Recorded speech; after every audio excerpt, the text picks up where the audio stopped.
سادتي وزملائي، سعدنا بتلاوة آية من القرآن الحكيم من الأخ المغري المجود بركة علي، وقد رزقه الله رخيم الصوت وحسن الأداء. والآن نحن نريد أن نذكر رحمة للعالمين بعد ذكر رب العالمين، ونصلي عليه الذي هدى الناس إلى الصراط المستقيم وأخرجهم من الظلمات إلى النور، وأعطاهم دين الرحمة ودين الحنيف. والله نكون مختلفين الجريمة الكبرى لو تنازعناه في هذا المقام.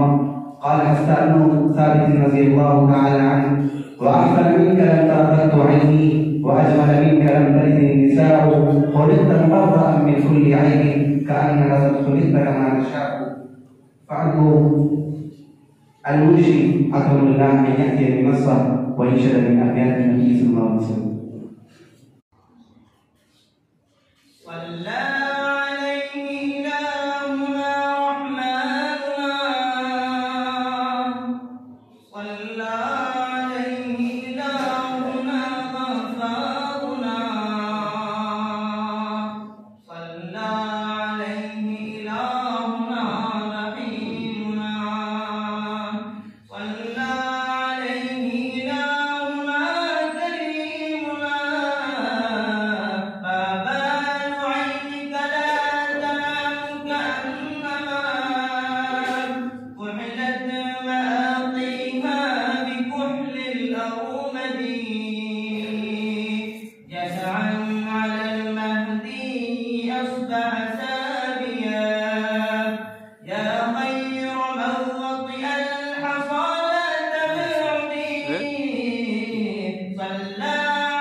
إن الحق قد استحلت بآية من القرآن الحكيم والأبيات في مدح النبي صلى الله عليه وسلم. والآن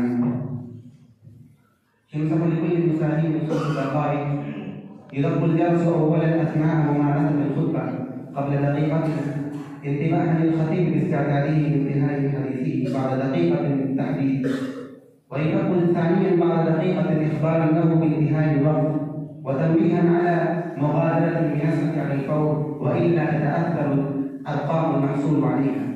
والآن لا أريد أن أقول بينكم وبين الخطباء فهم في عدد قليل لا بأس به، والوقت محدود ومحدد، فالساعة لا تسمح لي أن أطيل عليكم الكلام.